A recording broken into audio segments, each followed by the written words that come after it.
Over the past week, a striking reversal has unfolded in the airspace above Russia, a country that spent over 2 years, 3 years sending missiles into Ukrainian hospitals, homes, and schools, striking civilians, is now finding its own factories, airports, and air bases under fire, not by NATO or saboteurs, but by Ukrainian drones or by people who are supporting Ukraine in Russia.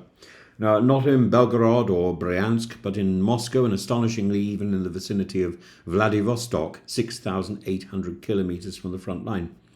Ukraine, a nation blooded but unbowed, has launched its most sophisticated drone assault to date. And while Vladimir Putin and his would like his citizens to believe this is all limited special military operation stuff, black smoke over Domodedovo airport tells a different story.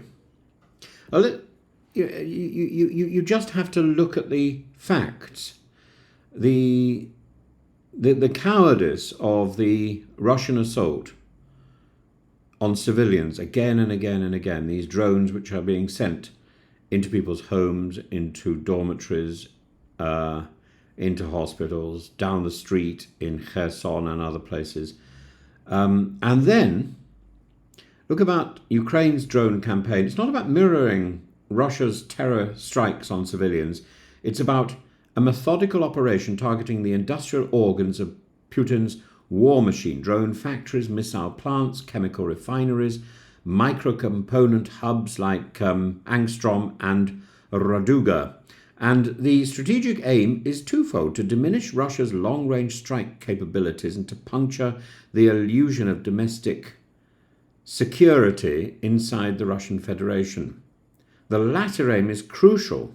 How long can Putin maintain the lie that this is a conflict over there when Muscovites are woken by sirens, airports are shut down 217 times in 5 months, and explosions light up the skyline of the capital? Ukraine is forcing Russians to confront the war they fund, they endorse, they endure in silence.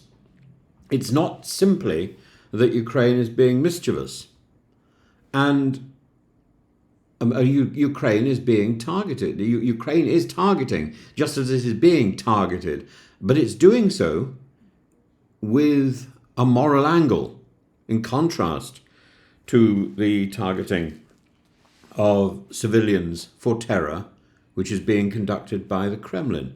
On May the 27th, Ukraine struck the Raduga missile plant near Dubna, a facility just 80 miles from Moscow, responsible for producing some of the most lethal cruise missiles in Russia's arsenal, including the KH-101, the KH-69, and the KH-59MK. These are the very missiles that have flattened apartment blocks in Odessa and set ablaze maternity wards in Kharkiv.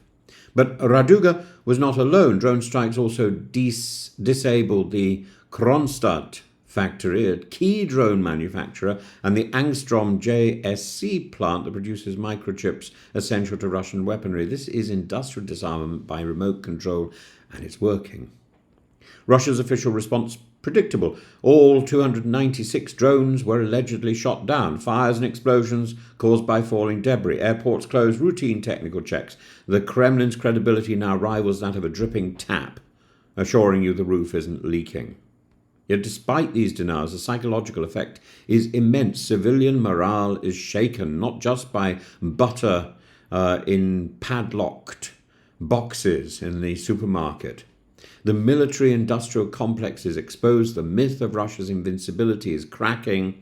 This is the strategic brilliance of Ukraine's approach, hitting the factories, not the flats, demoralizing the war effort without crossing that moral threshold, in contrast to the Kremlin.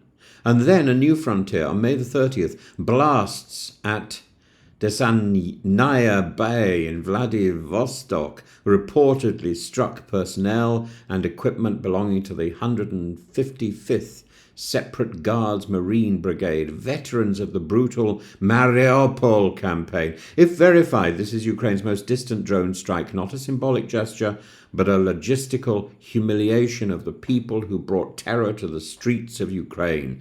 Vladivostock lies not far from North Korea. Its targeting reveals two things: Ukraine's technological ingenuity and its refusal to let any part of Russia feel insulated from the consequences of war. From Belgorod to the Pacific coast, no garrison is safe. What Ukraine have done is not just is as important as what Ukraine has not done is as important as what it has done. It's not bombed Red Square. It's not targeted civilians. It's not breached international law, though Russia does so daily. And these strikes, carried out with increasing accuracy, are designed to exhaust Russia's air defences and bring the battlefield to the boardroom, to make Putin's war effort economically unsustainable and politically untenable. And the response is that Russia puts out meaningless propaganda, that while Russia and Ukraine were involved in peace talks in Istanbul, Ukraine was accepting huge numbers of weapons from Istanbul. It's simply untrue. Simply untrue. But it's not untrue that while those peace talks were taking place, Putin was bombing Kyiv. Putin was preparing the most enormous onslaught of drones on civilian targets across Ukraine.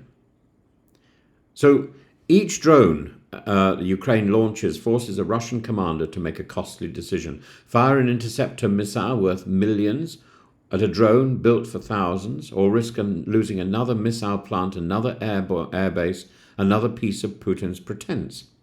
We're witnessing the birth of a new doctrine of resistance, one where David not only faces Goliath, but flies directly into his workshop, disables his sword arm, escapes before the giant can react.